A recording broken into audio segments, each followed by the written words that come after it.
बच्चों, BA second year की लड़कियां, आज मैं आपको मुद्रा के सिद्धांत, इसके अंतर्गत फीसर व कैम्ब्रिज की अवधारणा को तैयार करना है। सबसे पहले हम इसके अंतर्गत मुद्रा के मूल्य के बारे में पहले विचार करेंगे। तो सब यहाँ पे मुद्रा के मूल्य को अर्थशास्त्र में 3 भागों में बांटा गया है। पहला ब्याज की दर के आधार पर, दूसरा विदेशी विनिमय के आधार पर, और तीसरा क्रय शक्ति। ब्याज की दर यानी कि ऋण के रूप में अगर कोई मुद्रा का प्रयोग करता है तो उसके बदले में जो उसको ब्याज के रूप में देना पड़ता है, उससे जो आय प्राप्त होती है, यानी उस रूप में जो मुद्रा प्राप्त होगी वो ब्याज की दर है। विदेशी विनिमय, जब हम विदेशों से मुद्रा का आदान प्रदान करते हैं तो वो विदेशी विनिमय के अंतर्गत, जो कि मुद्रा का बाह्य मूल्य।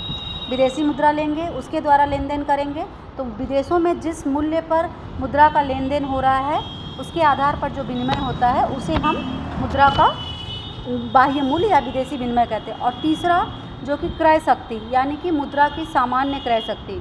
जिस प्रकार हम किसी वस्तुओं और सेवाओं का मूल्य द्रव्य या मुद्रा के रूप में, क्योंकि कोई भी वस्तु अगर आप खरीदते हैं तो उसके बदले में आपको द्रव्य या मुद्रा वो चुकाना पड़ता है, तो ठीक उसी प्रकार मुद्रा का मूल्य भी वस्तुओं और सेवाओं का वह मात्रा है जो मुद्रा की एक इकाई के बदले प्राप्त होती है। इस प्रकार संक्षेप में मुद्रा का मूल्य हमें क्रय शक्ति से लेना है, यानी मुद्रा की एक निश्चित इकाई के बदले में हमें जितनी मात्रा में वस्तुएं और सेवाएं हम उससे क्रय करते हैं उसे ही मुद्रा का मूल्य कहते हैं, या उपभोग, दूसरे शब्दों में इसे उपभोग मूल्य कहते हैं।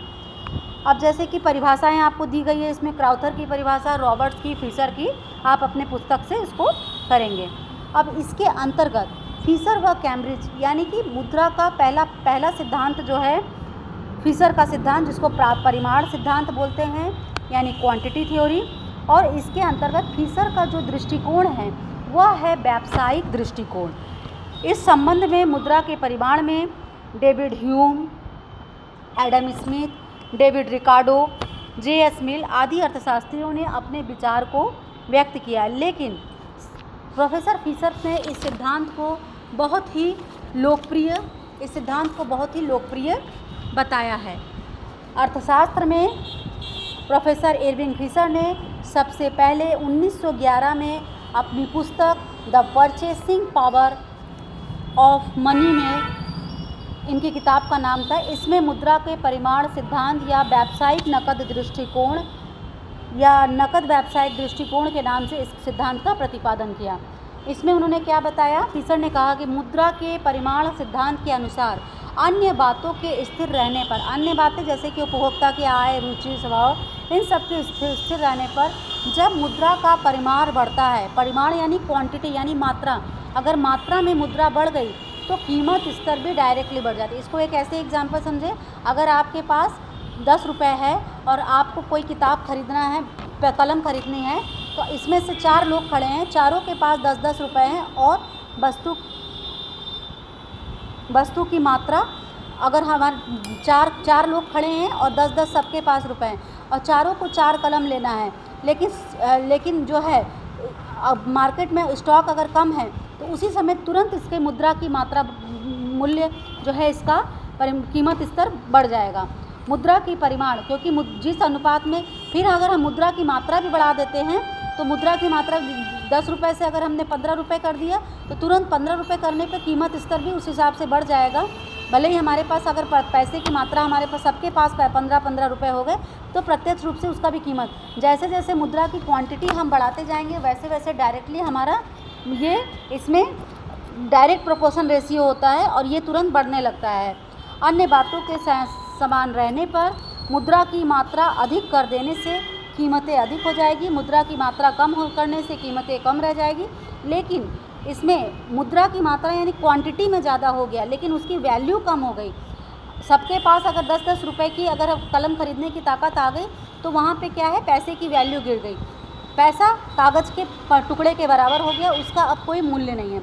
इसी तरह से इसमें 2 बातों को मुख्य रूप से रखना है कि मुद्रा का परिमाण तथा कीमत स्तर में प्रत्यक्ष आनुपातिक संबंध होता है, लेकिन मुद्रा के परिमाण तथा मात्रा और मुद्रा के मूल्य में विपरीत संबंध होता है। बच्चों, इस बात को तुमको हम ऐसे एक एग्जाम्पल से समझाएं कि अगर मुद्रा की मात्रा 10 है तो वस्तु और सेवाओं की मात्रा भी, उससे हम 10 इकाई खरीद रहे हैं तो कीमत स्तर 10 को 10 से विभाजित करने पर 1 आता है, और लेकिन उसका मूल्य आधा हो गया। इसी प्रकार अगर मुद्रा की मात्रा 2 गुना बढ़ा दी गई, वस्तु सेवाएं हम भले ही उतना ही ले रहे हैं, तो हमारा कीमत स्तर इसमें 2 गुना मुद्रा की मात्रा बढ़ी है तो कीमत स्तर ये बढ़ जाएगा, 2 हो गया।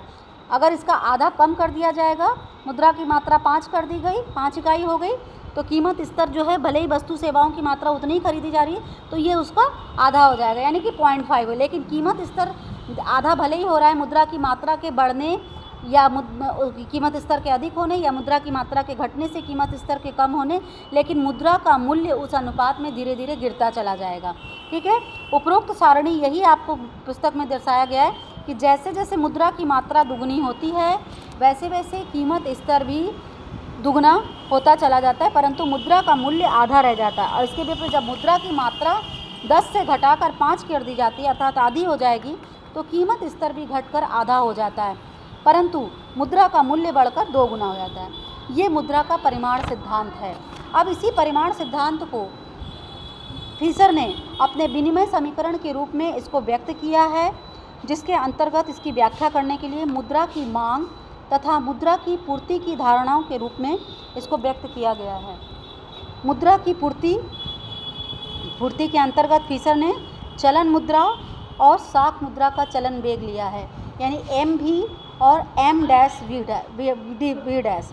एम यहाँ पे एम और एम डैश से मुद्रा की परिमाण और उसके उसमें प्रचलन वेग का गुणन, एम और एम डैश मुद्रा का परिमाण बता रहा है, और वी डैश जो है प्रचलन वेग का गुणन। इन दोनों को जोड़कर एक निश्चित समय अवधि में जितनी कुल पूर्ति होती है उसको व्यक्त किया गया है, और इसको व्यक्त एम भी plus M dash V dash के माध्यम से इसको व्यक्त किया गया है। ये मुद्रा वी तो वी बोलो भी किए जा रही, बच्चा कंफ्यूज नहीं होगा।